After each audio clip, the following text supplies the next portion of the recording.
आज हम आपके सामने तैयार किए हैं कक्षा 12 का एक मोस्ट इंपोर्टेंट क्वेश्चन लेकर के, जो क्या है आवर्धन सूत्र निकालना है अवकल दर्पण के लिए। ठीक, तो क्या करेंगे, सबसे पहले हम अवकल दर्पण लिए जिसका नाम रखते हैं क्या, m1 m डैश।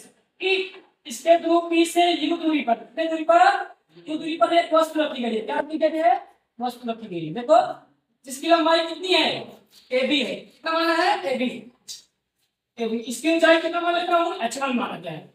ठीक, इसका प्रतिबिंब जो बनता है, देखो क्या बना है, h2 बना है। क्या बना है, h2।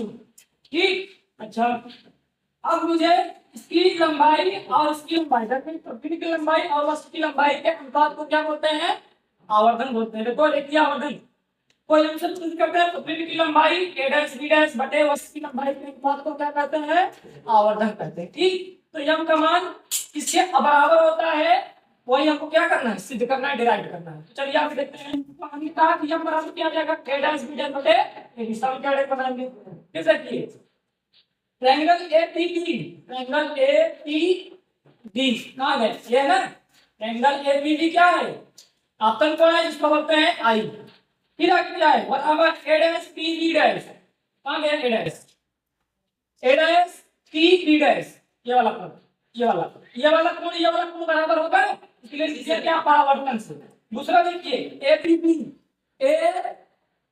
ABP 90 अंश नहीं है, ये 90 अंश और ये वाला 90 अंश, इसीलिए लिखा है a dash b dash p, कितना है 90 अंश। जब ये 90 अंश, ये 90 अंश, दोनों कोण बराबर हो गया, और ये वाला कोण बराबर हो गया। तो जब दो कोण बराबर होते हैं किसी त्रिभुज के, तीसरा कोण अपने आप बराबर हो जाता है, और सभी भुजाओं का अनुपात क्या होता है, समान होता है। तो यहाँ लिख दिया गया है, अतः त्रिभुज ABP सर्वांशम है त्रिभुज a dash b dash p के। तो जब सर्वांशम होगा तो इनकी भुजाओं में जो अनुपात होगा वो क्या होगा, बराबर होगा। अर्थात a डैश बटे b डैश, a डैश बटे b डैश यानी लंब इसका लंब और इसका लंब, इस छोटे वाले त्रिभुज का और इस बड़े वाले त्रिभुज का, ये वाला त्रिभुज दिख रहा है, और ये वाला त्रिभुज। ठीक, इसका लंब दिया है और इसका लंब दिया है, देखो लिख लिया a डैश b डैश। इसका आधार कितना है, देखो pb डैश, कहां है pb डैश, इसका लंब ये हो गया, ये हो गया। तो tan थीटा होता है लंब बराबर ये वाला कोण, ये दोनों कोण बराबर हैं, इसका tan का मान भी बराबर होगा ना। अरे भैया अगर tan थीटा लेते हैं यहाँ से, tan थीटा लेंगे तो क्या होगा, लंब बटे आधार होता है, लंब कितना हुआ a डैश b डैश, आधार कितना हुआ b डैश p।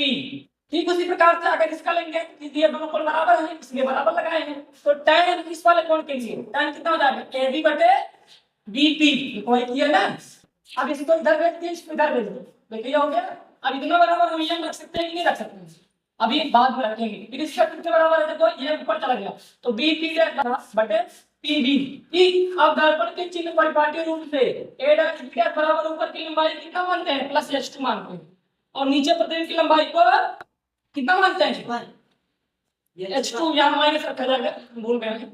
ठीक, और वस्तु की लंबाई जो h1 है ऊपर, इसलिए इसको प्लस लिया जाएगा। ठीक, वस्तु की ऊंचाई को प्लस से, प्रतिबिंब की लंबाई माइनस क्यों ली गई, क्योंकि नीचे बना है मुख्य अक्ष पे। ठीक, फिर देखो pb डैश क्या है, pb डैश क्या है, प्रतिबिंब की दूरी ध्रुव से ना, देखो लिखेंगे। फिर देखो pb वस्तु की दूरी यहाँ से लेकर के यहाँ तक माइनस में ले जाएंगे, क्योंकि दर्पण के बाईं ओर नापी गई है। ठीक, समीकरण 1 तथा 2 से ये सब मान किस पर रखेंगे, यहाँ रखेंगे। तो जब रखेंगे तो समीकरण 2 बना है और समीकरण 1 है। तो समीकरण 2 और 1 से हमने क्या पाया, m बराबर माइनस h2 बटे h1। यहाँ माइनस क्यों आया, हमने कहा कि नीचे वाली डायरेक्शन में माइनस लेते हैं, ऊपर वाली में प्लस। फिर देखो ये माइनस क्यों आया, क्योंकि ये बाईं साइड लिया गया है, तो ये माइनस है। u माइनस लिया गया तो ये भी बाईं साइड, ये माइनस माइनस क्या हो गया, कट गया। ठीक, ये वाला माइनस उधर तक जाएगा, तो ये माइनस आ गया। ठीक, तो h2 बटे h1 बराबर क्या आ गया, माइनस में कोष्टक के बाहर b बटे u। ठीक, यही हमारा आवर्धन सूत्र होता है। आवर्धन का मान अवतल दर्पण के लिए ऋणात्मक, उत्तल दर्पण के लिए धनात्मक। ठीक, तो thank you so much watching.